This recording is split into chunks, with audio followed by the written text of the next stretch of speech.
Olá, pessoal. Chegamos ao nosso quinto exemplo a respeito de lei de Coulomb. E agora eu trago um problema aqui para vocês envolvendo três corpos. Vou ler o enunciado e vamos entender o que se pede. Diz assim: três pequenas esferas A, B e C, com cargas elétricas respectivamente iguais a 2Q, Q e Q, estão localizadas conforme a figura. Bom, a primeira coisa que você tem que notar aqui é que não tem números, né? Veja que o tamanho da carga é 2Q para a primeira esfera, Q para a segunda e Q para a terceira. Então ele não deu nenhum valor numérico por enquanto. Aí ele fala assim: a intensidade da força elétrica exercida sobre C, por C sobre B é 8 vezes 10 a menos 2. Qual é a intensidade da força elétrica resultante que A e C exercem sobre B? Então vejam, ele deu um único valor aqui numérico para a gente, que é que a intensidade da força exercida pela carga C sobre a carga B, ou seja, a força que essa carga exerce nessa daqui, é 8 vezes 10 a menos 2. E ele quer saber qual é a intensidade resultante da interação da carga B com a carga A e com a carga C, certo? Então, essa carga B está no meio ali das duas e ele quer saber qual que vai ser a força resultante. E ele deu para a gente aqui o valor, essa intensidade aqui, que é a intensidade que a carga C exerce sobre B. Então a gente pode até dar um nominho para isso, vamos chamar isso aqui de força que C exerce em B. Tá? Poderia colocar aqui assim, ó. Tá? Geralmente quando a gente faz conta com lei de Coulomb, a gente abrevia por FE, que é de força elétrica, mas aqui eu não vou colocar o E para não ficar muito carregada a notação, tá certo? Então vamos começar aqui pela força que C exerce em B, ou seja, analisando a intensidade da força dessa carga nessa daqui. Né? Vamos montar a equação para isso. Então se a gente pegar aqui a lei de Coulomb, vai ficar da seguinte forma. Força, então eu vou colocar aqui de C em B, é a primeira carga, que vale Q, vezes a segunda carga, que também vale Q, vezes a constante, dividido pela distância ao quadrado, que vale D mesmo. Veja que as duas cargas aqui valem Q, tanto a carga do corpo B quanto a carga do corpo C. Ok? Isso significa, portanto, que a intensidade da força que age na carga B devido à carga C, a força de C sobre B, é Q vezes Q, que é Q ao quadrado, vezes K, dividido por D, ok? Ao quadrado. Essa aqui é a intensidade da força e, por enquanto, nós não temos o que fazer, porque só tem letras aqui, né? Não tem mais como simplificar esse negócio. Então, vamos agora estudar qual é a intensidade da força exercida pela carga A sobre a carga B, certo? Vou mudar aqui a cor da caneta, só para não ficar igual. E vamos pegar aqui, ó, a força de A sobre B. Então, começamos aqui com o produto das cargas. Qual que é a carga do corpo A? É 2Q. E a carga do corpo B é apenas 1Q, né? Então, vai ficar assim, ó. A primeira carga vale 2Q, a outra carga vale Q. Daí aqui tem a constante da lei de Coulomb. E aqui divide pela distância ao quadrado. Só que a distância aqui é 2D, né? Então vai ficar 2D elevado ao quadrado.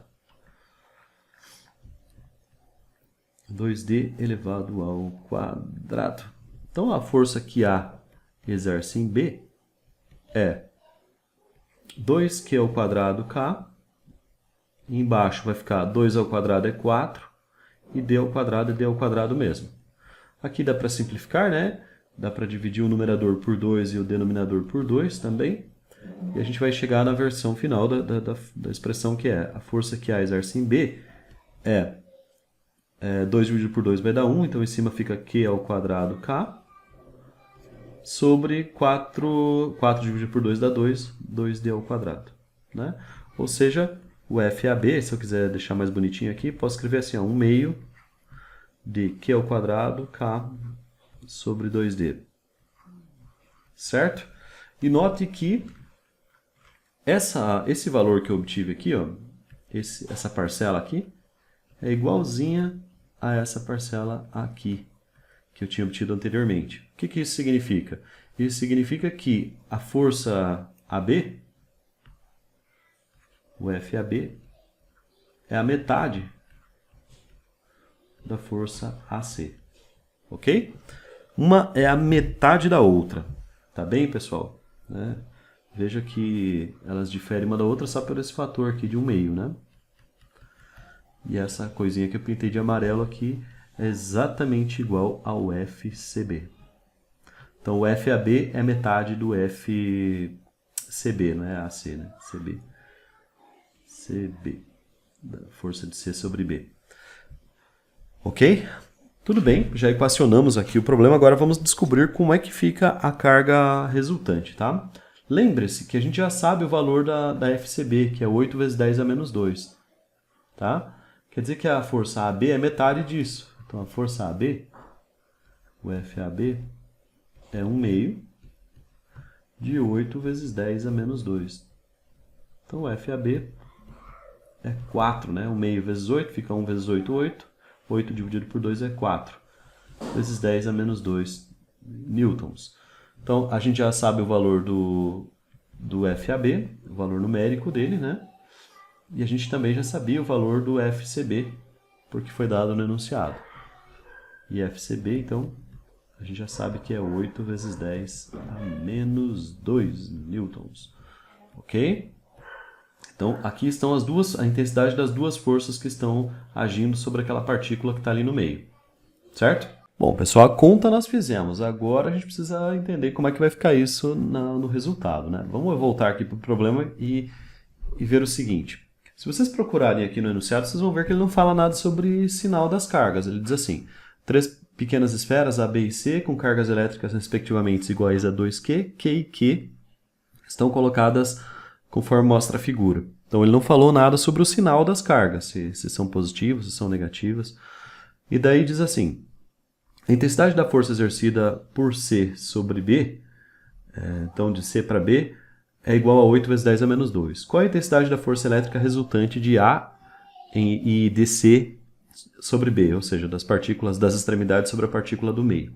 Então vamos fazer aqui uma simulação. A primeira coisa que você tem que entender é que as cargas são iguais, são múltiplos de Q, né? Então não importa o sinal desse Q, se ele é positivo ou se ele é negativo, todas as cargas vão ter o mesmo sinal. Então, se uma for negativa, todas as outras são negativas. Ok? Se uma for positiva, todas as outras são positivas. Então, veja, vamos fazer a simulação aqui se todas fossem positivas. O que vai acontecer? Se todas forem positivas, a carga C vai empurrar a carga B para o lado esquerdo aqui, porque elas vão se repelir, né? Por terem o mesmo sinal. Então, essa aqui seria o FCB. E a carga A também vai empurrar a carga B para o lado direito, né? Por quê? Porque elas têm sinais contrários. Têm sinais iguais, né? Ou seja, elas se repelem. Ou seja, o vetor FAB seria para cá. Isso se elas forem positivas. E se elas forem negativas? Vamos ver se muda alguma coisa? Se aqui for menos e aqui for menos. Veja, a carga C vai continuar empurrando a carga B porque elas têm o mesmo sinal. Então a flecha está apontada aqui já para o lado certo. A carga A também vai empurrar para a direita aqui, porque as duas cargas têm sinais iguais. Ou seja, não importa se elas são positivas ou são negativas. É por isso que o autor não colocou essa informação. Tá? É porque ela não é relevante. Então agora a gente já sabe, né, como fazer a conta. Eu sei que o FAB, então não importa se é positivo ou se é negativo, eu sei que esse cara aqui tem intensidade 4 vezes 10 a menos 2, o FCB. Aqui, ó, 4 vezes 10 a menos 2. Não, 8, né? 8 vezes 10 a menos 2 coulombs. E o FAB tem a metade, ou seja, o FAB vai ter uma intensidade de 4 vezes 10 a menos 2. Ou seja, qual que vai ser a força resultante? Vai ser de 4 para a esquerda, né? Vai ser de 4 kN empurrando ela para a esquerda. Ou seja, quem ganha o cabo de guerra aqui é a força C, já que ela está mais perto do que a força D. A força D tem o dobro da carga, mas ela está a uma distância que também é o dobro. Como esse termo aqui fica elevado ao quadrado, né? A distância influencia mais do que o tamanho da carga. Tanto que o resultado da força aqui, ó, a intensidade da força relativa a essa carga é apenas 4. Já a intensidade da força relativa a essa carga é o dobro, é 8. Entende? Então, é assim que funciona. E, portanto, a resultante das forças é um vetor apontando aqui para a esquerda com intensidade 4 vezes 10 a menos 2. Tá bom, gente? Então é isso. Esse era o exemplo de hoje. Acompanhe aí o canal para você ficar por dentro dos próximos. Um abraço, até mais. Tchau, tchau.